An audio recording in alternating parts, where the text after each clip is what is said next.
Hello everyone, welcome back to Blues, your source for all things Everton. I'm James Pendleton. I'm here to give my player ratings from today's absolute disaster. This was just such a strange game because I think if, say, we'd drawn with Brentford and gone out of the cup in midweek, then maybe I wouldn't have been quite so not confident, because I'm always confident whenever Everton play. I always think Everton can win. But honestly, it didn't enter my consciousness at all today that we'd get beat. I know people say stuff like, "Oh, this was nailed on," or anything. Yeah, I get that, but I honestly didn't expect us to get beat today.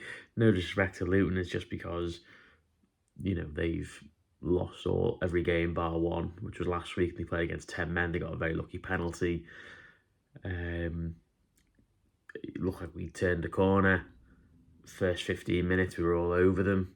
And then the last 70 minutes or whatever, we were really crap. And as we'll come on to, and as I'm sure how he fared in the game will be dissected in the instant reaction and the match report and everything, but I didn't think we even deserved a point, to be honest with you. I thought we were so poor, and it's a really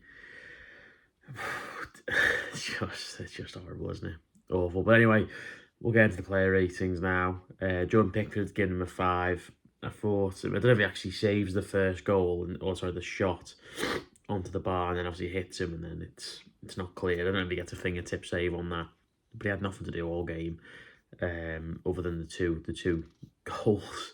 I don't know if they had another shot on target, to be honest, but yeah, he had about as much to do as their goalie, though, if truth be told. So some of his kicking was good, some of his kicking was poor. Yeah, fine. I don't have much to say. It's not like I felt he could have done better for either goal.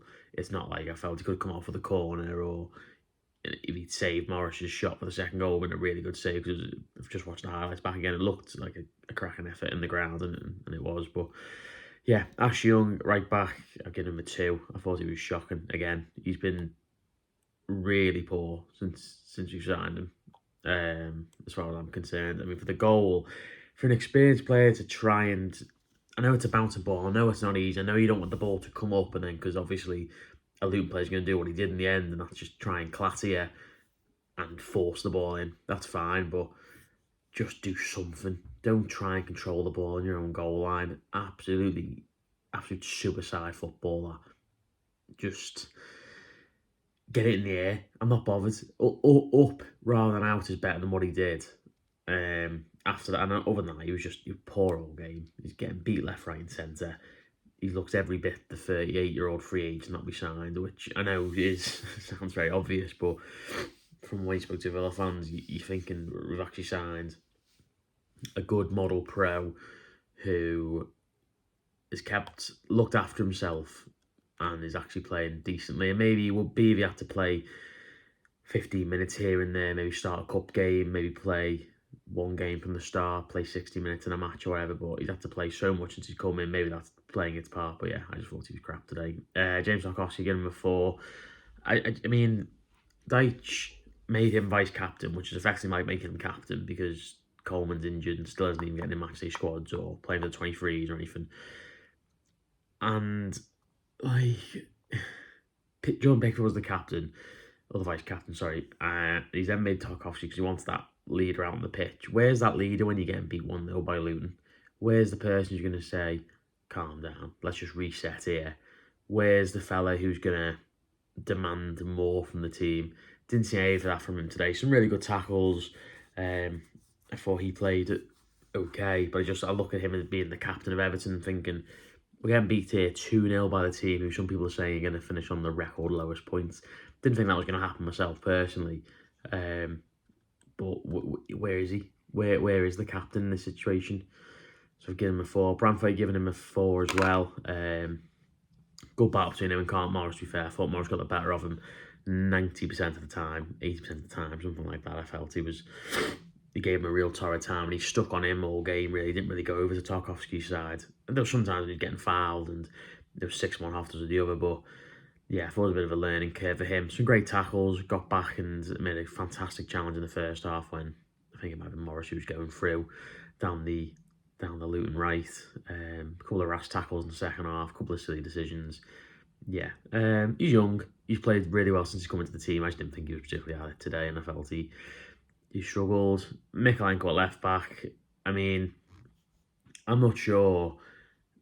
Yeah, I just watched Tottenham Liverpool then, which was very funny, by the way. But I'm not sure there's many left backs in the Premier League who I think are less suited to playing for a team who are having the ball and are the onus is on them because he's so poor going forward. Mykolenko, he's been okay the last couple of games, or I don't know. He's one of those players who winds you up. People say, "Oh, he's doing all right. He did all right last game, whatever." And I'm like, I don't really care if he's played well for one game because he's a £20 million footballer. He should be able to play 4, 5, 6, 7 games and be a 6 or a 7 out of 10 in each of them. Like, he's been in the country playing for Everton now for 18 months. He's had a free run at it. He's not had to contest or anyone for the left back spot. I know Young started the season there, but I mean, you know, he should, as soon as he came in, he should have been ahead of John Joe Kenny at left back or left wing back. He wasn't. Gets into the team and has been so average that I think Everton would look to replace him if they had any money, because I just don't think he's very good at all. And again, I thought he was poor, so I've given him a 3 in midfield. Amadou Onana caused a bit of outrage, I think. After the game, he seems to have swapped shirts with someone. I didn't actually see it. I heard a lot of people getting angry and even a few people booing and swearing someone, but I was already making my way up to the concourse, so I didn't actually look behind and see what was going on. Apparently he swapped shirts with someone on the pitch, which is, it's proper Yadar or whatever, I get it, but it's just a bit of a cardinal sin, isn't it? Like, why get involved with that in front of 30,000 angry people? It just seems pointless to me. I thought he did all right in the first half, then, like the rest of the team, faded in the second. I give him a 5. Speaking of doing well in the first half and fading in the second, James Garner, for first half, he should have scored that header, put in the ball for the goal. I thought played quite well, and then got moved centrally, and I just don't think it suits him in a 2, chasing the game anyway. Don't make a big brass statement about that, but I didn't think it suited him today, and yeah, I thought he was good in the first half, and in the second half he was completely faded. Give him a 5 as well. Just got subbed at half time. I mean, the fellow sat next to us saying that he reminds me a bit of Peter Reid towards the end of his time at Everton.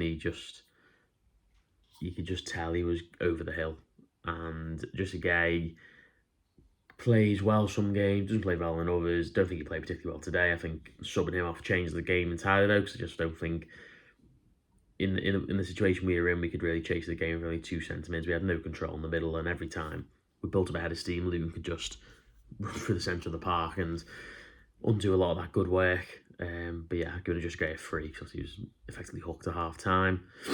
Dwight McNeil nearly scored a wonder goal after only a few minutes.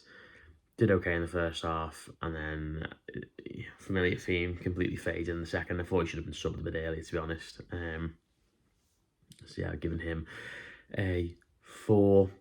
And then Dominic Calvert-Lewin, Abdoulaye Doucouré first rather, giving him a 3. I thought he was, not an absolute non-entity. Should have scored. Luckily, Calvert-Lewin was there to bundle it home. But yeah, I didn't think he played well at all today. Doucouré, after playing so well last weekend, again, just really winding up. Yeah, didn't think that was his game today.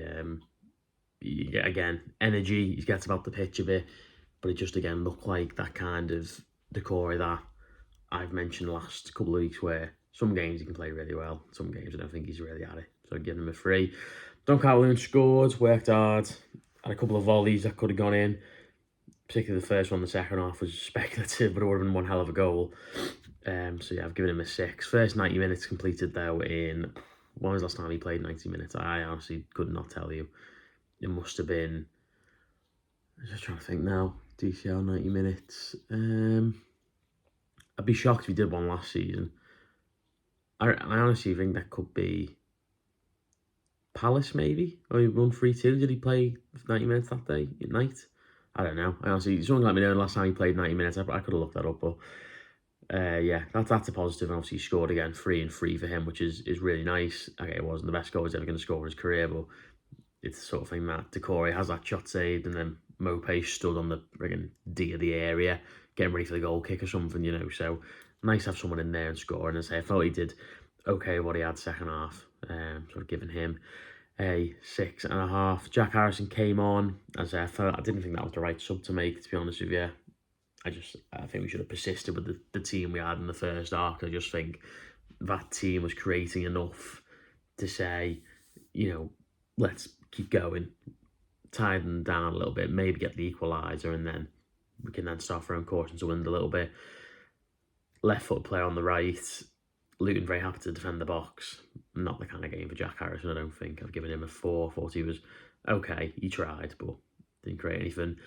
Danjuma came on right at the end, really. He had nothing in his short cameo. I've given him a 3, and better, I've also given a 3. Not a good cameo from him. He had a couple of quarter or half chances, didn't convert. Pace looks good. He looks like he's going to be a handful. But if you're going to play 2 up front, I just think it'd be good if those 2 look like they'd even met, never mind trained together. That 4-4-2 everyone's kind of dreaming of. It's going to take new players and it's going to take time.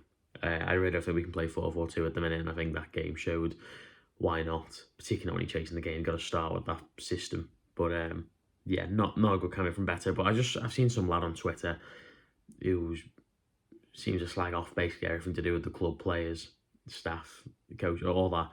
And he tweeted during the game saying Beto's crap, isn't he, or something. I was just like, shocking. But anyway, they're my player ratings. No one stood out for me today. I thought probably our best player was Calvert-Lewin. And even that's more just because he scored and he showed like he looked like he cared a little bit. Bournemouth next week anyway, though. That's a game we can definitely win. Does not suit us being the team to go and win the game, but that's just got to change because you can't be a Premier League team and not be able to play on the front foot.